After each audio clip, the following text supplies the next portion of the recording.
Cambiamos de tema, estuvo visitando hoy la ciudad de Crespo, estuvo aquí con nosotros el padre Elvio Fontana, que es de Villa Fontana, misionero por el mundo. Elvio Celestino Fontana Jonfer es oriundo de Villa Fontana, nació el 6 de abril de 1964 y luego de cursar sus estudios primarios en la escuela de Villa Fontana y Aldea María Luisa y su secundaria en el Colegio Don Bosco de Paraná, ingresó en el Seminario Arquidiocesano de Paraná que recibía estudiantes de muchas diócesis del país. Gracias a esta variedad de procedencias tuvo noticia de la fundación del Instituto del Verbo Encarnado y pidió ser admitido como religioso en dicho instituto. Continuó sus estudios en San Rafael y fue ordenado sacerdote el 4 de diciembre de 1987, previa obtención de la dispensa papal por tener solo 23 años de edad. Canónicamente la ordenación se recibe con 25 años cumplidos.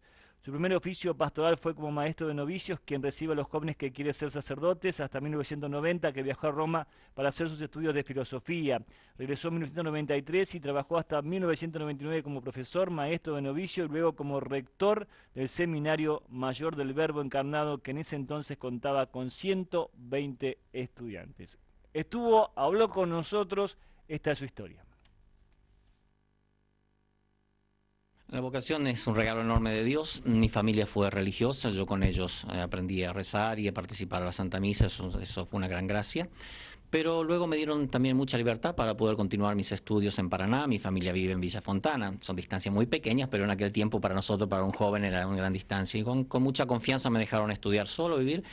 Y cuando iba como tercer año de la secundaria en Colegio Don Bosco, en un momento sentí esta llamada de Dios de un modo misterioso, no dudé. Nunca pude dudar, nunca he dudado, fue una gracia grande de Dios. Pedí ingresar enseguida al seminario, mis padres me dijeron que terminase la secundaria y luego hice mi ingreso en el seminario de Paraná.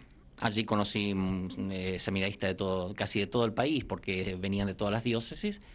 Y también conocí lo que es, pensé que es mejor para un sacerdote vivir en comunidad, hacerse religioso, como los franciscanos, para no vivir solo. Yo admiro mucho a los sacerdotes que en parroquia están solos, pero al mismo tiempo veo que tienen su dificultad especial. Trabajando en grupo uno puede también desarrollar otros talentos y así nació mi deseo de ser religioso. Una vez terminado el seminario, ¿cuál fue su primer destino? Yo comencé, como decía, en Paraná, luego ingresé en un instituto religioso en Mendoza y mi primer destino fue maestro de novicios, que es aquel que tiene que recibir a los jóvenes que ingresan al seminario, a la vida religiosa. Yo tenía 23 años, la edad mínima son 25 para ordenarse de sacerdote, por una dispensa papal, estaba muy seguro de lo mío y me ordené. Trabajé 2 años recibiendo a los jóvenes que ingresan al seminario, lo cual fue muy enriquecedor porque ponerte en contacto siempre con las vocaciones, con el entusiasmo del que se entrega a Dios, es muy enriquecedor. ¿Y cómo es que llega a Roma? Terminados esos 2 o 3 años como maestro de novicios, me mandan mis superiores a estudiar filosofía, licenciatura en filosofía a Roma. Estudié 2 años, en una carrera muy corta, ya había terminado todos mis otros estudios. Solamente de cursado materias, obteniendo el título regreso a Argentina a trabajar como profesor, maestro de novicios, luego rector de nuestro seminario. Teníamos en ese momento, hasta el 2000 estuve trabajando, 120 seminaristas, un grupo muy grande, ¿no? Un desafío grande y muy, muy hermoso. Hasta el 2000, y en el 2000 regresé a Roma y desde ese tiempo estoy trabajando, vivo en Roma, trabajo en Roma hasta ahora. Regresa en el 2000, un momento difícil para la Argentina como país, ¿no? 2000, 2001. Sí, fueron justos dificultades económicas y demás en nuestro país. Nosotros mismos en ese momento pudimos enviar, gracias a Dios, varios sacerdotes a capacitarse. Bueno, ya nuestro instituto se había extendido en muchas partes. Entonces, las dimensiones nuestras eran los problemas de Perú, los problemas de Brasil, los problemas, ¿no? De esa manera un poco se extendió, pero sí en Argentina fueron momentos duros desde el punto de vista económico, claro. Y en Roma, bueno, ¿qué tipo de actividades está realizando? En Roma trabajo como miembro del Consejo General de mi instituto religioso, el Instituto del Verbo Encarnado. Somos 6 consejeros, es un superior general, nos dividimos las regiones. Mi congregación nació aquí en Argentina hace 28 años. Yo tengo 25 de sacerdotes, soy de los más grandes. Todos son más pequeños, ¿no? Y somos 1.800 religiosos en este momento en todo el mundo, los 5 continentes, en 38 países diversos. Entonces nos dividimos las regiones. Yo soy encargado de toda la parte norte de Europa, Alemania, Lituania, Holanda, Islandia, Groenlandia, ¿no? Casi todos son países protestantes, el trabajo de diálogo ecuménico, y soy encargado de Brasil, Perú, Argentina, toda América Latina. Esa es mi responsabilidad como religioso. Luego doy clase de filosofía en 2 universidades pontificias, Universidad Angelicum, que pertenece a los dominicos, ¿no? Y la Universidad Urbaniana, que pertenece a evangelización de los pueblos, donde vienen sacerdotes de todo el mundo a estudiar y formarse. ¿Cómo siguió las alternativas de la elección del Papa? Cuéntanos ese día que estaba haciendo, si después de la fumata blanca se sentó a ver televisión, le contaron. Sí. Por una parte, lamento un poco desilusionar, estaba ya de viaje aquí en Argentina, lo he vivido en Buenos Aires. Recibía los mensajes de todos mis compañeros, ya sea religiosos, pero principalmente de profesores, como colegas, que me decían, felicitaciones, cómo lo estarás gozando, disfrutando. En Buenos Aires, yo justo llegaba, en Buenos Aires se lo vivió de un modo muy interesante, la gente salió a las calles, ¿no? Se escucharon bocinazos en los autos, de gran alegría. Las noticias de mis compañeros que participaron en la plaza, todo el entusiasmo, la euforia, los primeros gestos. Estimo que todos estos primeros gestos muestran a una persona que tiene carisma, tiene convicción con lo que hace, y Dios le ayuda y lo ilumine como el Espíritu Santo lo sabe hacer con los papas para llevar adelante. La Iglesia tiene siempre fuerzas nuevas, una capacidad de renovarse y renovarse. Renovarse no quiere decir cambiar, quiere decir, ¿no?, revitalizar cosas, como una planta viva que continuamente va renovándose. Usted habló que tiene por un lado Europa y por un lado Latinoamérica. ¿Cuáles son por ahí las diferencias que se nota? Uno tiene la sensación de que en América hay un mayor fervor todavía por la Iglesia Católica, cosa que en Europa por ahí se va perdiendo, ¿no? Sí, en Europa es una zona de reevangelización. Lamentablemente la parte norte de Europa especialmente ha sufrido muchísimo, pero han llegado a un punto, coincido perfectamente con la parte latinoamericana y me extiendo más sobre la parte europea, se ha llegado a un punto en el cual hay un gran vacío y el espíritu humano siempre necesita lo propio, la parte espiritual. Entonces, ese gran vacío, casi como tocar fondo, hace que en este momento los jóvenes, cuyos padres, la generación un poco perdida es la nuestra, o de 60 años, son ellos los que han perdido la confianza, no creen en las cosas, el desánimo. Los jóvenes buscan. Y buscan donde pueden, pobres, ¿no?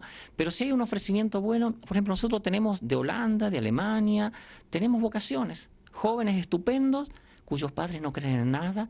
Ellos, la superiora general de nuestras religiosas es una joven holandesa, tiene 40 años, ya tiene, pero para un instituto religioso muy joven, tiene a su cargo 900 religiosas.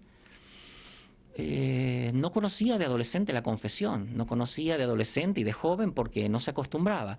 Y cuando descubren estos elementos, o sea, que tenés alma, que podés compartirla con alguien, tu experiencia, pedir ayuda, les da un gran deseo de buscar la parte espiritual.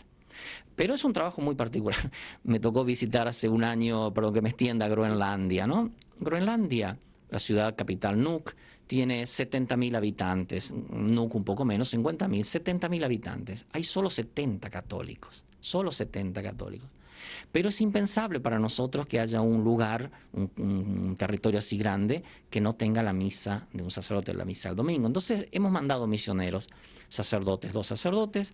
Todo nuestro trato ahí es de diálogo ecuménico. Tuve que ir a ver el obispo del lugar. El obispo del lugar es una obispo, es una mujer. Yo iba vestido no con sotana, iba vestido con cuello, con un saco. Ella me recibió de sotana, ¿no? Y es el obispo del lugar, vestida de obispo. Ellos tienen el divorcio, esta mujer estaba divorciada 3 veces. Bueno, hay que hacerse toda una mentalidad diversa de cómo es el trabajo. Y bueno, son cristianos, tenemos que dialogar con ellos. Los protestantes vienen a nuestro culto, rezan con nosotros. Por lo tanto, hay que tocar esas raíces y hay que tratar de dar vida a esas cosas. Esta situación que se vive en Europa, ¿en algún momento puede ser transportable a América Latina, o la cuestión de América Latina es otra, viven de otra manera algunas cuestiones? Entonces, si bien yo relaté la parte norte de Europa, que es especial, todavía Italia y España y Francia, países en los cuales se ha perdido mucho de religión, pero la participación, por ejemplo, la Santa Misa de los domingos, es mayor que la nuestra, en nuestra tierra. Es mucho mayor, ¿no? O sea, de jóvenes, de gente, de matrimonio. Pero como un capital que se ha puesto a un bajo interés y se va perdiendo. En cambio, en nuestros pueblos que conservan, digamos, pensemos Brasil, pensemos también Argentina, ¿no? Hay un deseo. Si se puede llegar a lo que llegó a Europa, esperemos que no, que siguen siendo países jóvenes los nuestros. Y lo propio del país joven es buscar siempre motivos de vida nuevos, ¿no? Tal vez no se llegue a ese tocar fondo, ¿no? Capaz que nos mantengamos. Es una ilusión, digamos, muy difícil saber los contingentes. ¿Cuáles son, digamos, los desafíos que tiene el nuevo Papa? Él hizo mucho hincapié en la juventud, va a participar de este encuentro que va a haber en Brasil, pero además tiene otras situaciones que hay el cual enfrentar. Sí, sí, se mantiene como iglesia la opción preferencial por los pobres, eso desde el tiempo de Cristo, ¿no? Entonces eso es siempre para tener atención a ellos. Los jóvenes son el camino de la iglesia y eso no es solo una táctica, no es una táctica, esa es la realidad.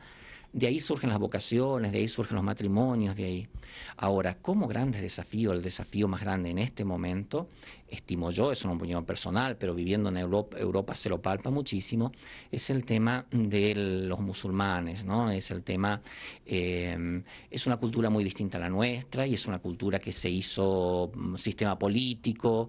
Nosotros tenemos muchos padres y hermanas trabajando en Egipto, en Bagdad, capital de Irak, en Alepo, en Siria. En este momento están asediados, no pueden, ellos ya eligieron quedarse ahí y no pueden salir, no hay rutas para salir, está bajo bombardeo esa ciudad, en la Franja de Gaza, digamos. Y nuestras religiosas, por ejemplo, hacen apostolado con niños cuyos padres murieron en la guerra y demás. Llevan la cruz, pero si alguien le pregunta qué significa la cruz, no pueden decir nada. O sea, es un desafío y en Europa el mundo musulmán se hace presente. Me parece que ese es un desafío muy grande. Y luego el desafío mismo de la parte económica, cómo repercute en la gente. La crisis económica de Europa, de Estados Unidos, de Europa principalmente, eso afecta al espíritu humano, afecta a las personas, a los jóvenes. Claro, ahí no hay pobreza, por decirlo en pocas palabras, porque se vive en un país que es rico, pero de 40 años para abajo no tienen trabajo.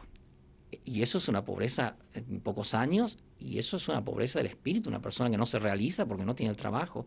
Aquí tenemos otro tipo de pobreza, pero muchos se ingenian para de un modo u otro al menos tener algo. En Europa es todo muy cerrado y si no tenés trabajo, no lo tenés. Entonces es otro tipo de pobreza, aunque tengan dinero en este momento todavía en sus bolsillos. Me parece estos los grandes desafíos del Papa. Y luego el tema de conservar la fe, este tercer año de la fe, el tema de los sacramentos, el tema de la Santa Misa, bueno, todas estas cosas que son la vida de la Iglesia.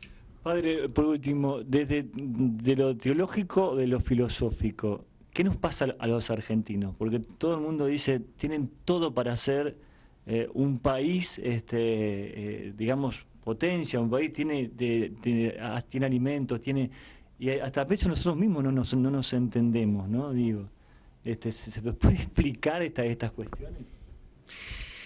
Tú has dicho bien, la explicación debería ser filosófica, teológica, o sea, iluminando desde arriba.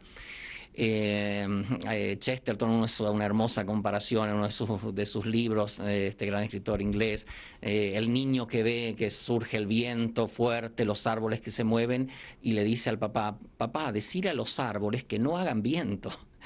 Y a veces nos pasa así, pensamos que lo material, los árboles, produce lo espiritual. Y entonces, y confundimos, ¿no? Digamos, tenemos que volver a las fuerzas espirituales. Nosotros tenemos muchas riquezas, no solo riquezas materiales como un país muy rico. Argentina tiene una riqueza cultural muy grande. Yo lo sé desde el punto de vista filosófico. Los libros que se editan en América Latina de filosofía se compran en Argentina, no se compraban en otros países. Había una gran diferencia, no había una capacidad para leerlo. Entonces, lo hemos tenido y se está perdiendo lamentablemente por serie de crisis, desengaño, bueno, toda la historia que conocemos, ¿no? Que golpea muy fuerte. Pero lo espiritual es lo que puede volver a dar vida, hacer resurgir, ¿no? Y transformar lo material. Y esas fuerzas espirituales son las básicas, en la familia, los jóvenes, los niños, la religión, para aquellos que creemos en la religión, en las religiones que creemos, ¿no? Me parece que estamos en un momento, siempre que se habla de un momento de crisis, la crisis puede significar también el momento de resurgir, ¿no? Como que uno está zarandeando algo para sacarlo mejor. Esperemos, va a ser difícil.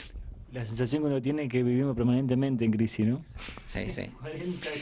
Sí, porque no hay una verdadera renovación. O sea, es difícil una cosa nueva. Son pequeñas modificaciones, como una calecita que va girando, un caballito sube, otro baja, y así nos vamos alternando, ya sea en lo político, ya sea en lo cultural. Falta una verdadera renovación.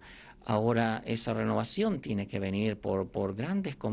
Estimo que también el sufrimiento que estamos pasando, y eso puede ayudar si se logra iluminar bien eso, ¿no? Gracias, padre. ¿Cuándo vuelve a Roma? Regreso el 12 de abril, allí nosotros estamos en plenas actividades de estudio. Yo tomé un poquito de días más para la Pascua, pero nuestro semestre de estudio termina en junio, por lo tanto hay que retomar todavía con las clases. Gracias.